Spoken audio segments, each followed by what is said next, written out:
여러분들은 혹시 최근 여러분들의 삶에서 주저앉고 싶을 때가 있으셨습니까? 영적으로든 여러분의 개인의 삶이든지 간에 정말 주저앉고 싶고 멈추고 싶고 때로는 쉬고 싶고 숨고 싶은 그러한 삶에 혹시 놓여져 있었던 적이 있는지 궁금합니다. 그러면 여러분 혹시 주저앉고 싶을 때 혹은 주저앉아 있을 때 여러분들에게 가장 위로가 되거나 격려가 되는 것은 무엇입니까?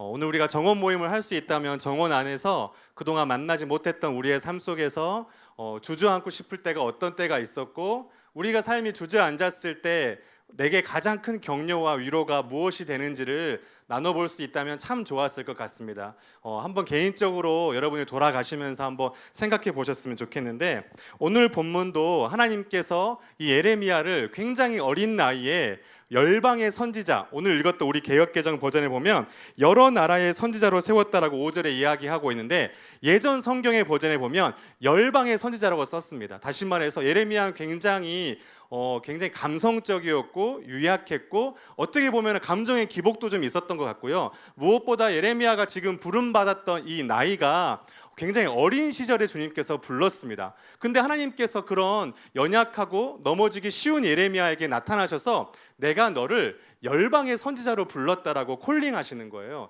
만약에 여러분들이 예레미야였다면 어떠한 마음으로 이 말씀과 부르심을 이렇게 부딪혔을까라는 생각을 한번 가져보게 됩니다.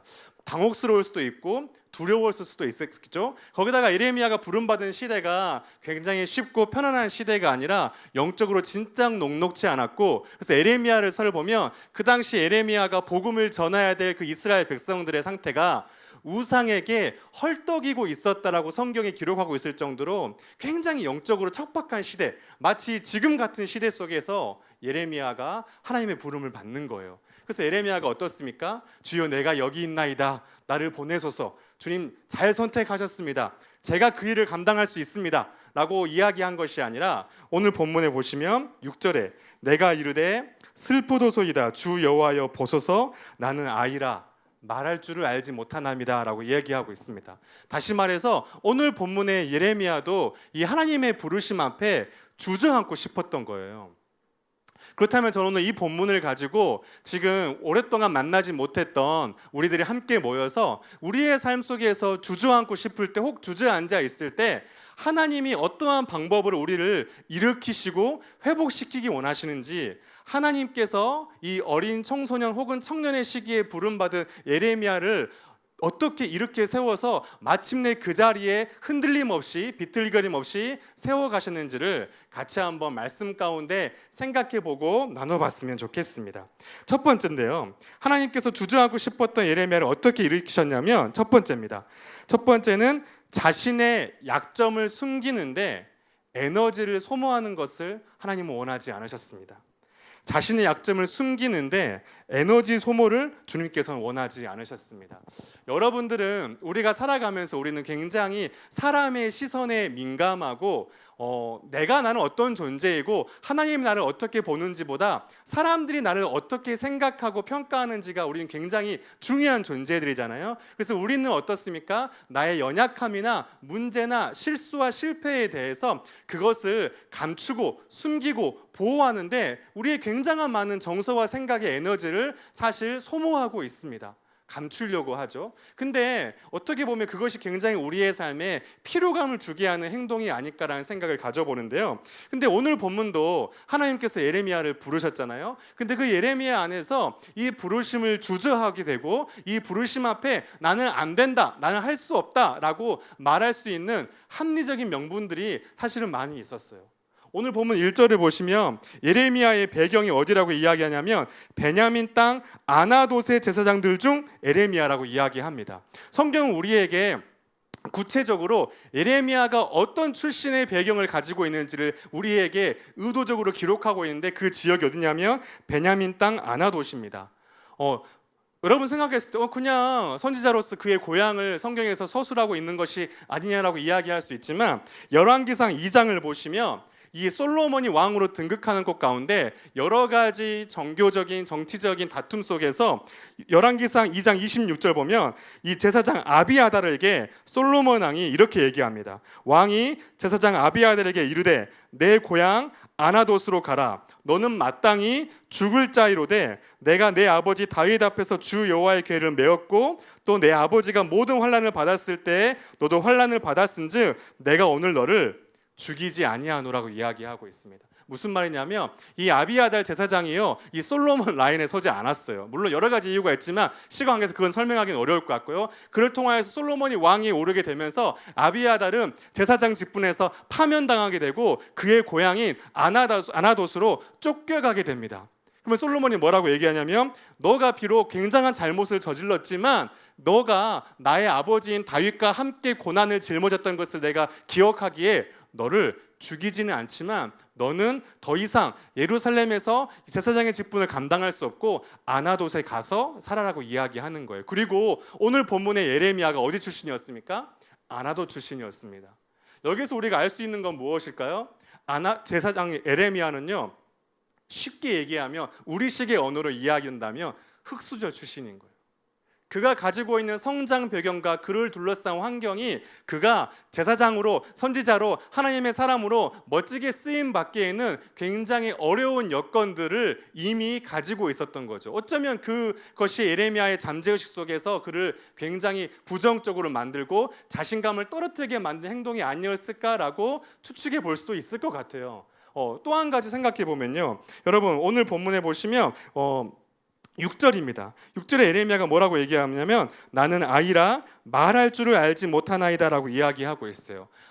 예레미야가 그러면서 여러 가지 것들이 있겠지만 하나님 앞에 자신이 이 열방의 선지자로서의 직분을 감당하기 어려운 구체적인 이유를 예레미야는 뭐라고 이야기하냐면 주님, 저는 굉장히 연약하고 부족해요. 저는 특별히 선지자라면 말로 복음을 전하고 설명하고 설득시키고 선포해야 되는데 저는 말을 잘하지 못해요. 저는 연약합니다. 저는 부족합니다. 그러니까 저는 이것을 할 수 없습니다라고 주저앉고 싶은 거예요. 근데 쉽게 생각해 보면 굉장히 예레미야에게 타당한 이유가 될 수 있거든요. 근데 오늘 제가 주목해 보고 싶은 건 나는 아이고 나는 말할 줄 못한다라고 이야기하는 예레미야의 이 항변 앞에 하나님의 대답이 사실은요 동문서답이에요. 하나님이 뭐라고 말씀하시냐면 8절에요. 너는 그들 때문에 두려워하지 말라. 내가 너와 함께하여 너를 구원하리라. 나 여호와의 말이니라 하시고라고 8절은 기록하고 있어요. 여러분 혹시 이 차이를 느끼시겠어요? 예레미야는요 하나님 앞에 자기가 이 삶을 감당하기 어려운 주제를 뭐라고 얘기하냐면 나는 말을 잘하지 못하는 연약함과 부족함이 있습니다라고 이야기하는데 하나님은 그것에 대해서 설명하거나 설득하거나 위로하거나 권면하시는 것이 아니라 하나님의 대답은 너는 그들 때문에 두려워하지 말라고 얘기하는 거예요. 무엇을 의미하냐면요, 예레미야는 비록 자신 안에서 자기가 말을 잘하지 못한 연약함이 있었겠죠. 그런데 그 무엇보다 예레미야가 열방의 선지자로 자신을 부르시는 하나님의 부르심 앞에 주저하게 만들었던 그 마음속 깊은 요인은 말을 잘 못하는 것도 제사장 집안 속에서 파면당한 것도 있겠지만 가장 깊은 중심에는 사람에 대한 두려움이 있었던 거예요. 근데 예레미야는 그 사람에 대한 두려움을 하나님 앞에 자신이 이 사명을 감당하지 못하는 이유로 내세운 것이 아니라 저는 부족합니다, 연약합니다, 말을 할 수 없습니다라는 것을 가지고 하나님 앞에 나아가고 있다는 거죠. 다시 말해서 예레미야 스스로가 자신의 사명과 부르심을 감당하기에 부족한 자기의 약점, 자기의 연약함, 자기의 부족함에 대해서 솔직하게 주님 앞에 대면하는 것이 아니라 조금은 감추고 조금은 다르게 표현하면서 주님 앞에 나아가고 있지만 하나님은 그것을 굉장히 의도적으로 너가 비록 말을 못하는 이유 때문에 내 삶을 감당하지 못한다고 얘기하고 있지만 사실 네 마음속 깊은 곳에는 사람에 대한 두려움이 있지. 사람의 시선과 평가, 또 거절받을 것에 대한 네 안에 염려와 두려움이 있지. 근데 두려워하지 마라고 이야기하는 거예요. 근데 성경을 보면요, 하나님께서 하나님의 사람들을 이 거룩한 주의 사명의 전면에 내세우실 때, 역사의 전면에 내세우실 때 하나님께서 거의 공통적으로 쓰였던 방법이 사실 이 방법입니다. 야곱이요, 하나님 앞에서 하나님이 정말 그 믿음의 조상으로서 쓰임 받을 때 그 모든 과정에서 하나님께서 야곱의 인생을 고쳐가시면서 했던 건 뭐였냐면요, 야곱은 처음에 에서처럼 되고 싶었잖아요. 그래서 장자처럼 행동하고 장자권을 뺏으려고 하고 몸에 막 털도 붙이고 목소리도 바꿔서 아버지를 속이면서 아버지 이삭이 너의 이름이 무엇이냐라고 했을 때 에서라고 얘기하잖아요. 이것은 그 당시 사건의 기술이기도 하지만 평생 야곱은 에서가 되고 싶었어요. 근데 야곱이 하나님의 역사의 전면에 등장하게 될 때 하나님이 야곱에게 하셨던 이 굉장한 치유의 첫 출발은 뭐였냐면 야곱이 자기 이름을 나는 야곱입니다라고 고백하게 했던 거예요. 야곱의 뜻은 거짓말하는 자, 속이는 자, 이런 뜻이거든요. 야곱에게는 이게 컴플렉스고 감추고 싶었던 약점이고 그의 부족함이었어요. 그걸 감추고 에서처럼 포장하면서 가면 쓰며 살아왔었는데 하나님이 야곱을 야곱되게 하셔서 역사의 전면에 쓰시는 출발은 뭐였냐면 그의 입술에서 나는 야곱입니다, 나는 부족합니다, 나는 내 아버지와 가족을 속였습니다 라는 것을 인정하게 만들었다는 거죠. 요한복음 4장에 보면 사마리아 여인이 나옵니다. 이 여인이 물을 뜨러 오다가 예수를 만나게 되죠. 굉장히 평범한 대화가 오고다가 이 여인이 계속해서 무언가는 감추고 굉장히 종교적이고 윤리적이고 뭔가 이슈적인 말을 하지만 예수님은 그 대화 속에서 갑자기 돌직구를 날리시는데 너가 남편이 5이다 라고 이야기하는 거예요. 여인이 깜짝 놀라가지고 갑자기 주제를 제사, 예배로 바꿉니다. 하지만 예수님께서 거기서 개의치 않으시고 또다시 이 여인이 감추고 싶었던 그의 과거 약점에 대해서 직면하게 하시고 부딪히게 하시고 거기서부터 그녀의 회복과 치유를 시작하시는 것들이에요. 오늘 제가 또 이 본문을 통해서 여러분들 나누고 싶은 것은 무엇이냐면, 근데 앞서 처음에 얘기했듯이 우리는 너무나 우리의 약점, 연약함, 부족함에 대해서 감추고 싶어 합니다. 그것을 정직하게 대면하기를 두려워합니다. 그래서 회피하게 되죠. 그리고 우리는 굉장히 숨기고 방어하는 데 능숙하고요, 변론과 합리화를 잘합니다. 어쩌면 우리가 정원이라는 이름으로 모였지만 그 정원 안에서도 내 안에 진짜 연약함과 부족함, 나의 약점과 실수에 대해서 쉽게 오픈하기가 어려운 것이 사실 일반적인 사실입니다. 근데 중요한 건 뭐냐면 예수님께서 사람을 치유하시고 그 사람을 역사의 전면에 쓰시는 데 있어서 가장 중요한 첫 번째 출발점은 예수님 앞에 자신의 두려움과 약점에 대해서 솔직하게 직면하게 하는, 외면하는 것이 아니라 직면하게 하고 그 직면함을 통해서 그것이 그의 인생의 걸림돌이 되는 것이 아니라 딛고 올라갈 수 있는 디딤돌이 되게 하시는 것이 예수님의 역사의 시작입니다. 사랑하는 여러분, 우리가 이 시간 기억해야 될 것은 뭐냐면 나의 약점과 부족함, 나의 문제, 나의 과거에 대해서 적어도 하나님 앞에는 그것을 숨김없이, 연기 없이, 포장 없이 가지고 갈 수 있는 그 솔직함, 그리고 더 나아가서 그것을 공동체와 지체들 안에서 나누고 격려하고 포용하고 용납할 수 있는 그 건강한 공동체의 문화가 만들어질 때 여러분 개인도 우리 푸른나무 교회도 하나님 앞에 예레미야와 같이 쓰임 받을 수 있는 거예요. 그럼 여러분, 우리가 약점과 이 문제를 가졌을 때 하나님 앞에 어떤 반응을 가지고 가는 것이 가장 성숙하고 온전한 반응이라고 생각하십니까? 이 마가복음을 보면요, 마가복음 9장에 보시면 예수님은요 변화산에서 굉장히 영광스러운 임재를 경험하시다가 내려오셨어요. 근데 이 제자들이요 이 귀신 들린 자와 대면하고 있는데 이 귀신 들린 자를 못 고치는 거예요. 그래서 자신들이 못 고치는 것 때문에 둘러싼 사람들과 변론하고 있었다고 이야기하고 있고, 예수님은 나타나셔가지고 믿음이 없는 세대라고 이야기하시면서 그 귀신 들린 자를 고쳐주시거든요. 근데 여기서 보시면 제자들에게는요 굉장한 상처와 쓴뿌리죠, 실패감이죠. 더구나 자신들이 예수의 제자라고 드러내며 살았었는데 그 수많은 사람들 앞에서 자신들이 병든 자를 고치지 못하고 있는 그 현실이 많은 사람들의 삶의 앞에 노출되었잖아요. 얼마나 수치심과 두려움이 있었겠어요. 근데 만약에 제가 제자들 같았으면 그것을 숨기고 싶고 예수님께 이야기도 하지 않고 다른 주제로 돌리고, 아니면 어쩌면 우리가 보편적으로 보이는 반응인데요, 그것을 감추고자 더 다른 신앙의 활동을 열심히 하면서 예수님 앞에 인정받으려고 했을 수도 있어요. 근데 이 제자들이 이 장면 속에서 위대한 건요, 예수님 앞에 질문을 해요. 예수님, 저희는 어찌하여 그 귀신을 쫓아내지 못했습니까? 열린 질문을 하는 거예요. 그리고 그 질문 앞에 예수님은 대답하셔 가르쳐 주신 것뿐만 아니라 그 이후에 제자들은 예수님과 함께 귀신을 내어쫓는 권능 앞에서 놀랍게 쓰임받는 삶을 살아갔다는 거예요. 그 출발이 어디였어요? 제자들이 자신이 귀신 들린 자를 고치지 못했던 것에 대해서 숨기고 외면하는 것이 아니라 예수님 앞에 질문할 수 있었던 거예요.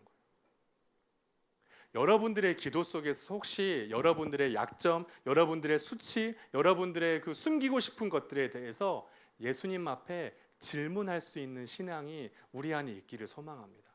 주님, 제 안에 이런 연약함과 부족함, 넘어짐과 실수가 있었습니다.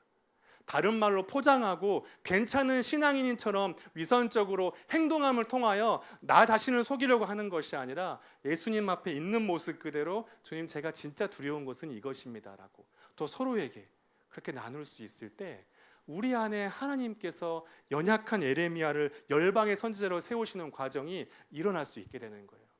저는 메시지 성경으로 이 성경을 함께 병행해서 보는 것을 굉장히 좋아하는데, 이 메시지 성경에서 제가 제일 좋아하는 구절이 이 고린도후서 12장입니다. 고린도후서 12장 보면 우리 유진 피터슨이 이렇게 이야기를 하는데요.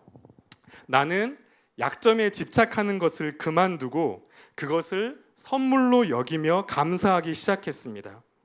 그것은 그리스도의 능력이 나의 약함 속으로 쇄도에 들어오는 하나의 사건이었습니다. 이제 나는 약점들을 기꺼이 받아들이고 그저 그리스도께 넘겨드릴 따름입니다. 그리하여 나는 약하면 약할수록 점점 더 어떻게 된다고요? 강하게 된다. 이게 우리가 흔히 찬양 가사에서도 고백하는 그 약할 때 강함 되신다는 고백을 유진 피터슨이 현대어로 이렇게 쓴 건데, 우리의 약점에 집착하는 것을 그만두고 감추고 숨기고 포장하고 변론하고 합리화하려는 욕심과 피로감을 내려놓고 그것을 오히려 하나님의 능력이 내 삶의 쇄도에 들어올 수 있는 기회로 선물로 여기며 감사하기 시작할 때 우리의 삶의 그 약점이 그리스도의 능력이 들어오는 강점으로 바뀔 수 있다는 거예요. 그렇기 때문에 우리가 기억해야 할 것은 우리의 약점, 우리의 부족함, 우리의 실수와 실패를 숨기고 회피하는데 우리의 에너지를 너무 소모하지 않기를 바랍니다. 그것이 우리에게 굉장히 중요한 메시지가 될 수 있겠다는 생각이 들고요. 한 가지만 더 좀 보고 말씀을 좀 마치겠습니다. 그러면서 그렇게 자신의 약점에 두려워 떨고 있는 이 예레미야를 향해서 하나님께서 이 환상을 1장 가운데 보내주시는데, 그 환상을 보내주시는데 다른 환상은 다음 기회에 제가 나누도록 하고, 가장 처음 보내주셨던 환상을 한번 이야기해보고 말씀을 맞춰보려고 해요. 하나님께서 그 두려워 떨고 있는 예레미야를 일으키시기 위해서 환상을 보이시는데 11절에 보면 하나님께서 어떤 나무를 보게 하시죠? 살구나무 가지를 보게 하십니다. 살구나무. 아까 화면에 잠깐 나왔었는데 이게 이스라엘 지역에 피어있는 살구나무거든요. 진짜 우리가 아는 그 살구가 피는 건 아니고요. 사실은 다른 종류의 열매가 피는데 한글로 번역될 때는 이게 살구나무라고 번역됐어요. 그래서 여러분들이 읽으시는 성경에 혹시 우리말 성경이나 쉬운 성경에는 살구나무로 번역되지 않고 뭐 아몬드 나무로 번역될 수도 있는데, 그냥 우리가 보고 있는 개역 개정의 버전으로 봤을 때 이 살구나무로 한번 우리가 이야기를 해보겠습니다. 하나님께서 뜬금없지 않으세요? 저는 아이라 말을 못해요. 저는 그 안에 말하지 않았지만 사람에 대해 두려워하고 있었던 예레미야를 향해서 하나님이 보여주신 것은 뭐냐면 이 살구나무예요. 살구나무. 그렇다면 대체 이 살구나무 안에 어떠한 메시지가 숨어져 있었기 때문에 하나님께서는 그 예레미야에게 이 살구나무를 보여주셨을까요? 여러분, 살구나무의 히브리어는 샤케드입니다. 샤케드. 근데 이 히브리어 샤케드가요 굉장히 재미있게 사용되어지는데, 이 살구나무의 히브리어는 샤케드인데요, 이 히브리인들에게 이 살구나무 샤케드는 사실 어떤 의미로 받아들여졌냐면요, 이 하나님께서 약속한 바를 지킨다, 하나님이 신실하게 자신이 말씀하신 바를 반드시 이루신다를 뜻하는 히브리어는 쇼케드예요. 이 음절이 비슷하잖아요. 샤케드와 쇼케드. 그렇기 때문에 이스라엘 백성들은요, 이 살구나무를 볼 때 그냥 나무구나 보는 것이 아니라 이 음절에 따라서 말씀의 의미를 부여해서 뭐라고 해석했냐면, 살구나무는 이스라엘 백성들, 히브리인들에게 하나님은 신실하시기 때문에 그분이 우리와 우리 민족에게 약속하신 바를 반드시 이루신다라고 이야기하고 있어요. 그래서 오늘 본문 12절을 보면 11절에 살구나무를 보여주고 나서 12절에 뭐라고 말씀하셨죠? 내가 내 말을 지켜 어떻게 하신다고요? 그대로 이루려 함이라고 이야기하셔서 부연 설명을 하고 계시는 거예요. 이스라엘 백성들에게 살구나무 쇼케드는 어떤 의미로 음역이 똑같기 때문에 받아들였냐면, 샤케드, 하나님은 약속한 바를 반드시 지키신다라는 것이죠. 지금 어떻습니까? 나는 할 수 없습니다. 나는 두렵습니다. 나는 부족합니다라고 이야기하고 있는 예레미야에게 하나님께서 살구나무를 보여주는 것은 뭐냐면, 너는 물론 연약하고 부족해, 사람을 두려워할 수 있지. 그렇지만 너의 어떠함이 아니라 나의 나됨으로 내가 너에게 약속한 바, 너가 열방의 선지자로 살아갈 수 있도록 내가 약속하고 반드시 그 일을 이루어 줄게라고 이야기하는 거예요. 여러분, 약간 말장난 같지만 우리가 흔히 알고 있는 임파서블 있잖아요. 임파서블, 불가능하다. 근데 그 임파서블에 사실 점 하나만 찍으면 어떤 의미가 되죠? I'm possible.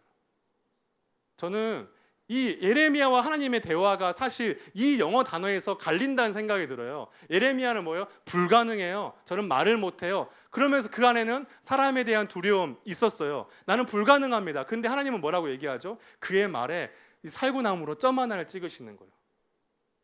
그래, 너는 할 수 없지. 그렇지만 나는 할 수 있지. 이게 하나님이 예레미야에게 주신 약속입니다. 너는 할 수 없지만 나는 할 수 있다. 이 대화의 혹시 여러분 주어가 다른 걸 혹시 느끼셨나요? 성경을 읽으시면서 예레미야는 나는 못해요, 나는 말할 줄 못해요 이렇게 이야기하는데, 하나님은 예레미야 할 때 너가 할 거야, 너가 할 거야 하는 것이 아니라 내가 너를 통해 할 거야. 인생의 주어가 다른 거예요. 임파서블과 아임파서블. 혹시 여러분의 삶 속에서 지금 여러분의 삶에 주저앉게 만드는 수많은 임파서블의 이야기들이 있으시죠? 저에게도 있어요. 근데 중요한 건 뭐냐면, 하나님은 오늘 살구나무를 통하여 우리에게 보여주시면서 점 하나를 찍으시고 이야기하죠. 우리는 부족하고 연약하지만 하나님은 하나님만이 하실 수 있는 그 방식으로, 하나님의 하나님 되심으로 저와 여러분에게, 또 우리 교회와 이 민족에게 약속하신 바를 반드시 이루어 가신다는 겁니다. 그것이 주님께서 이 예레미야를 회복시켜 가시는 첫 번째 메시지였고요. 근데 이 살구나무가 사실 한 가지 의미가 더 담겨 있습니다. 여러분, 살구나무는요, 이 쇼케드 살구나무는요, 이스라엘 지역에서요, 겨울이 끝나고 봄이 올 때 가장 처음으로 꽃이 피는 나무가 살구나무예요. 다시 말해서 우리도 뭐 벚꽃을 바라본다거나 이런 그 가장 봄이 처음 왔을 때 피는 꽃들이 있잖아요. 그걸 보면 어떻습니까? 아, 이제 추운 겨울이 가고 봄이 왔구나 하는 것을 우리가 알 수 있듯이, 이스라엘 백성들에게 이 살구나무에 꽃이 피었다는 것은, 살구나무 가지에 꽃이 피었다는 것은요, 아, 이제 겨울이 끝나고 봄이 왔다는 것을 이야기하는 겁니다. 여러분, 겨울은 봄을 막을 수 있을까요, 없을까요? 막을 수 없죠. 지금 우리 좀 덥잖아요. 이제 봄을 넘어서 여름으로 가고 있죠. 근데 생각해 보면요, 우리 인생에도 우리를 주저앉게 만드는 우리 인생의 겨울들이 있어요. 차갑고 두렵고 연약한 부분들이 있죠. 하지만 우리의 겨울은요, 우리 인생에 밀려오는 하나님의 봄을 절대로 막을 수 없습니다. 예레미야에게는 지금 자신이 처한 상황이 겨울 같았을지 모르지만 하나님의 봄은 반드시 온다는 것을, 더 나아가서 지금 예레미야를 둘러싼 민족과 교회의 상황이 녹록지 않고 무너져 있는 상황이었지만, 하나님께서 예레미야를 통하여서 반드시 이 민족과 교회에게 하나님의 봄을 허락하시겠다는 그 약속에 담겨 있는 것이 살구나무입니다. 여러분, 혹시 지금 물론 우리의 이 시간대적인 흐름으로는 봄에서 여름으로 넘어가고 있지만, 혹시 여러분의 그 영적인 삶, 내면적인 삶, 관계적인 삶은 아직 차가운 겨울을 보내고 계신 분들이 있으십니까? 그렇지만 기억할 것은, 하나님은 살구나무를 통해 우리에게 말씀하시는 것은, 아무리 우리의 겨울이 춥고 차갑고 정말 거칠고 힘이 든다 할지라도요, 봄은 오게 되어 있습니다. 하나님이 우리에게 허락하신 그 봄은 반드시 오게 되어 있습니다. 그것을 기억하며 우리가 하나님 앞에 에레미야와 같이 나아갔으면 좋겠습니다. 오늘 제가 이 서두에 나눴던 설교의 제목은 주저앉고 싶을 때였습니다. 우리가 생각해 보면 우리는 굉장히 주저앉고 싶을 때가 있고, 혹 지금 주저앉아 계신 분도 있을 수 있습니다. 근데 여러분들, 이 주저앉음이라는 단어에서 이 밑에 받침 하나를 바꾸면 다르게 될 수 있다는 거 혹시 아십니까?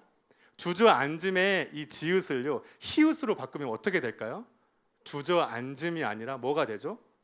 주저앉음이 되는 거죠. 여러분, 주저앉고 싶은 우리의 삶이지만요, 우리에게 살구나무를 보이셔서 그 일을 이루어 가시는 하나님의 은혜에 힘있게 되면 우리는 우리의 삶을 열방의 선지자로 세워 가시는 그 하나님의 은혜의 발걸음에 주저앉고 반응하며 나아갈 수 있는 것입니다. 우리 개인의 삶도, 우리 교회도, 이 민족도 하나님께서 그렇게 회복해 가실 줄로 믿습니다. 우리가 함께 코로나19 시대를 여전히 통과하고 있고 쉽지 않은 시간들을 보내고 있지만, 우리가 함께 우리의 모습에 지나치게 묵상하지 마시고, 나의 부정적인 모습과 나의 잠재의식 속에 새겨져 있는 나의 실패와 패배의식에 너무 내 마음과 생각에 먹이를 두지 마시고, 하나님의 은혜 가운데 하나님께서 나를 통해 행하실 그 미래와 계획을 향해 나는 흔들릴 수 있지만 그분은 절대 흔들리지 않고 그 계획을 완수해감을 신뢰하면서 함께 나아가는 저와 여러분, 우리 청년교회가 되기를 간절히 소망합니다.